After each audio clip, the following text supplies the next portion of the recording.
Pai do Senhor, meu irmão, Pai do Senhor, minha irmã, sou a pastora Eliane, estamos aqui gravando o Manual do Pastor e da Igreja, o livro Manual do Pastor e da Igreja. O tema de hoje é definição da igreja. É mister fazer-se urna distinção entre igreja universal e igreja local. A igreja universal é o conjunto de todo o povo de Deus em todos os séculos e total dos eleitos, incluindo os do Antigo Testamento. A expressão pode também designar todo o povo de Deus no mundo em determinada época da história. Já a igreja local é uma comunidade de pessoas que, pela fé e obediência, estão unidas a Cristo e organizadas promovem o seu reino.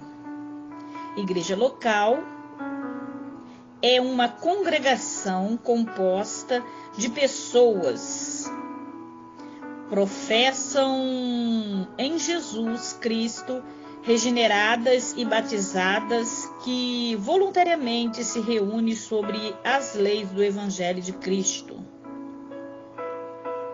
procurando estender o reino de Deus não só em suas vidas, mas nas dos outros, através da adoração a Deus, comunhão, serviço, evangelização e edificação própria. Ao se definir igreja, existe algum aspecto essencial que precisam ser ressaltados. A. Cristo é o cabeça e o chefe supremo da igreja. B.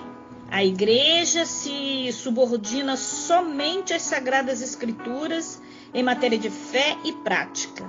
Ir além da Bíblia seria trair o próprio Cristo, pois nenhuma autoridade religiosa, por mais santa e competente que seja, pode tornar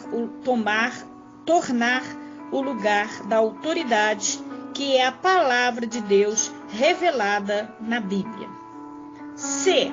A igreja deve ser livre e independentemente, não se sujeitando hierarquicamente a nenhum poder, embora as denominações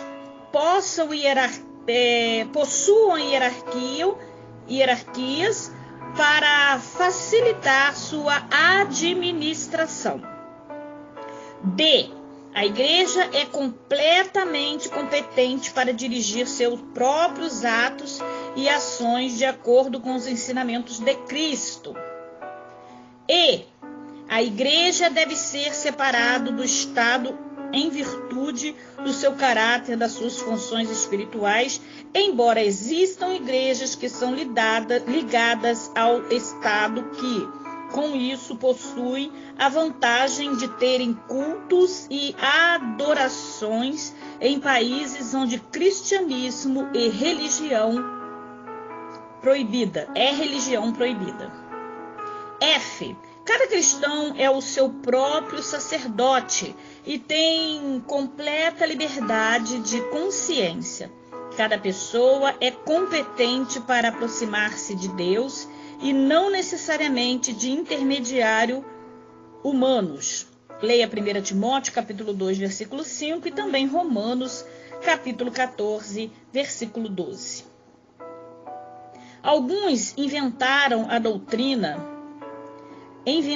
Alguns inventaram a doutrinada transferência ou produção pela qual alguém pode na terra interceder pelo semelhante junto a Deus e perdoá-lo. Mas a doutrina neotestamentária é que cada cristão é perante Deus o seu próprio sacerdote. Via de gato. Todos os membros possuem direitos e privilégios iguais, bem como a mesma responsabilidade. H. Os líderes religiosos, como oficiais bíblicos, não têm autoridade sobre a igreja, a não ser aquela de sua vida moral ilibada. Os oficiais são despenseiros, servos da própria igreja. E a igreja é una, ou seja, embora haja cerca de 22 mil grupos cristãos diferentes, ela é una. Embora não haja uniformidade no culto, na liturgia, na estrutura e na doutrina, ela é una. A igreja de Jesus Cristo é una. J. A igreja é santa. Ou seja, ela é separada daquilo que é profano e está dedicada ao serviço de Deus. A igreja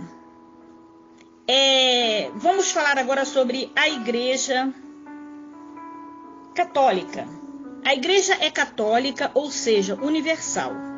Isso significa que a igreja tem a mesma identidade na sua origem, na sua relação com o senhorio de Jesus Cristo e no seu propósito. Indica também que a igreja é para todos, sem exclusão de ninguém que queira entrar nela. Agora você vai entender que o termo católico adquiriu um sentido polêmico a partir do século III, para referir-se aos ortodoxos, em contradição aos carismáticos e hereges da época. E hoje quase que exclusivamente designa a religião católica romana. M. A igreja é apostólica, ou seja, ela está edificada sobre o fundamento lançado pelos apóstolos, sendo o nosso Senhor Jesus Cristo a principal pedra. Efésios capítulo 2, versículo 20. No próximo áudio, mencionaremos aqui no Manual do Pastor e da Igreja outros nomes bíblicos para a igreja. A paz do Senhor.